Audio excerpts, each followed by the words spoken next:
आज हेउची पवित्र मातृ दिवस। एही दिवस रे मु किछि माँ मानकर दुख को कवितार चित्रण करने प्रयास करिछि। कविताटीर शीर्षक दुखिनी माँ। चलंतु एबे सुनिबा कविता दुखिनी माँ। पुओ बोहू सह मिसी विदेश माटी रे रहुछि, एकुटिया होई माटी तार गाँ रे पड़ी रहिछि। देह ढांकिबाकू सात सिया लुगा पिंधुछि, भोक उपासरे अभावरे दिन काटुछि। मार स्वप्न तो साकार होइछि, पुओटी तार विदेश माटी रे चाकिरी खंडिए करिछि, हेले भरसाटी तुटी जाइछि। पुओटी तार माँ को पासरी देइछि। बिचरा माटी दुख तार कागे कहिबो भाबुछि, सबु भाग्यर दोष कही मन को बुझाई दउछि। पुणी मन बुझु नाही, पुओ को कॉल टीए करूछि, उत्तर मिलुछि समय नाही, मु परे कॉल करूछि। दुखिनी मार दुख चिर सहचर होइछि।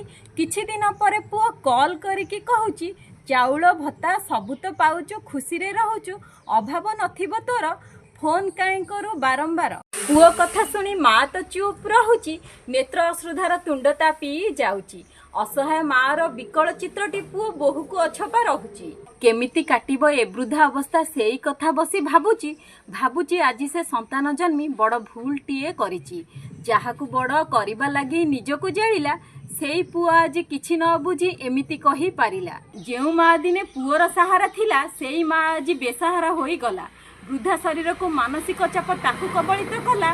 भाग्य को धिकारी कहूची आज से ए जीवनटा कहीं नगला। पुओ तो बुझुनी मार दुख को बोहूटा किपरि बुझिब। निज संतान तो निजर हेलानी, पर झियो को दोष देले कि हेबो। एठी सरिला कविताटी मोर। ए संसार रे थिबा समस्त मातृमानक चरणारविंदरे मोर भक्ति पूत प्रणिपात। शेषरे केवल एतिकी कहिबी, आजिर दिन में केवल व्हाट्सएप स्टाटस रखिले चलिब नहीं। आमे सभी सचेतन हेले माँ बापा दुख लाघव हेबो एवं वृद्धाश्रम रे सेमानकर संख्या मध्य कमिजिबो। भिडियोटी मन को छुईथिले लाइक कमेंट शेयर करिवे एवं चैनल टी को सब्सक्राइब करने को भूलिबे नहीं। रहुची जय जगन्नाथ समस्तिंकु।